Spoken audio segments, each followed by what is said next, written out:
If you are balancing the ACCA grind with a demanding work schedule, you do not have time for 2-hour textbook lectures, welcome to the Accounting Lab.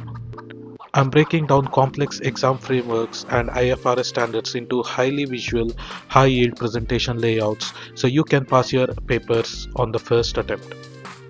Today, we are stripping away the confusion from the Chapter 1's qualitative characteristics. Let's get straight into the deck. Think of financial statements like food. There are certain things a dish must have to be edible and other things that simply make it taste better. The IASB Conceptual Framework splits information the exact same way. We have fundamental characteristics, which are your absolute non-negotiables, and enhancing characteristics, which just boost the overall value of the data. Let's look at the baseline first. There are only two fundamental characteristics you need to know: relevance and faithful representation. Information is relevant if it actually has the power to change a user's business decision. To do that, it needs to provide either predictive or confirmatory value. On the flip side, faithful representation just means the number match reality.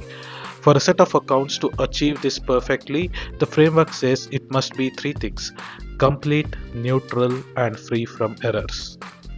If it isn't relevant and true, it doesn't belong in the reports. But what if our financial data is already relevant and true and we just want to make it better? This is where the enhancing characteristics come in. To memorize these effortlessly for section A, just use the acronym CVTU. Comparability, verifiability, timeliness, and understandability. Comparability lets the stakeholder bench the performance against last year or its competitors.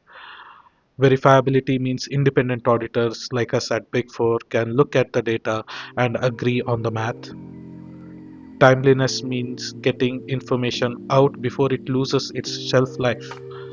And understandability means keeping things clear and concise for people with reasonable knowledge of business.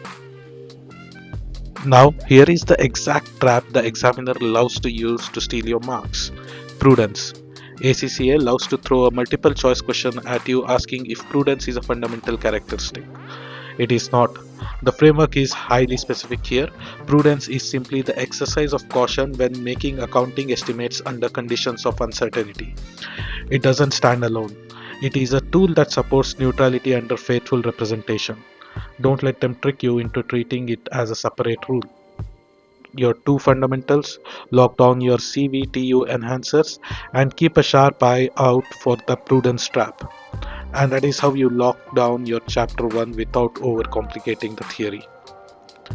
If this layout simplified your study session today, hit that subscribe button to keep your exam preparation structured. Drop a comment below letting me know which accounting standard is currently giving you the most headache, and we will break it down next in the lab. Up next, we are decoding the elements of financial statements. Until then, keep grinding and I'll see you in the next video. Thank you.